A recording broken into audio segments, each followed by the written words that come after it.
एक सवाल और मेरे मन में है जी।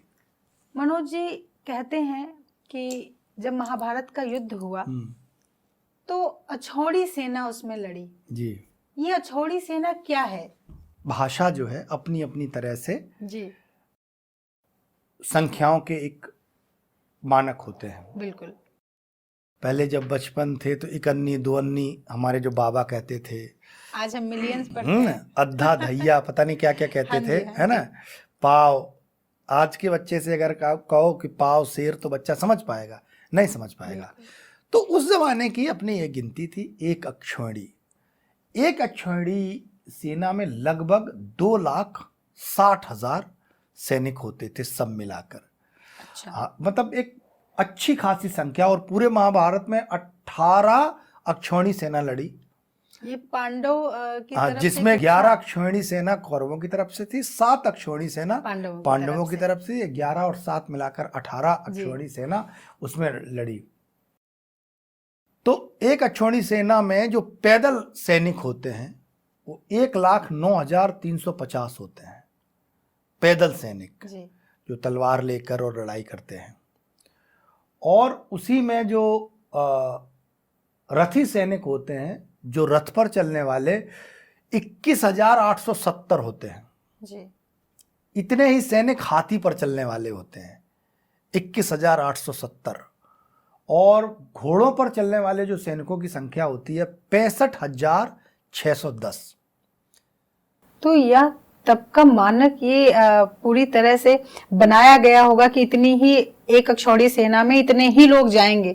भाई जैसे इस समय लाख होता है, गिनती थी अपने, वो उनका कहने का तरीका अलग था। जी जी। तो ये सारे मिलाकर 2,60,000 के आसपास एक अक्षौहिणी सेना में सैनिक होते हैं। इनमें जो हाथी के हौदे में महाबत बैठेगा उसकी संख्या अलग है, और जो रथ पर सारथी बैठेगा उन सबको जोड़ के लगभग 2,60,000 सैनिक होते हैं एक अक्षौहिणी सेना में। तो इस हिसाब से लगभग 47 लाख की सेना कुरुक्षेत्र के मैदान में लड़ी और लगभग सारी की सारी मारी गई। तो आप सोचिए कि उन 18 दिनों में भारतवर्ष के कितने वीर योद्धा मारे गए थे।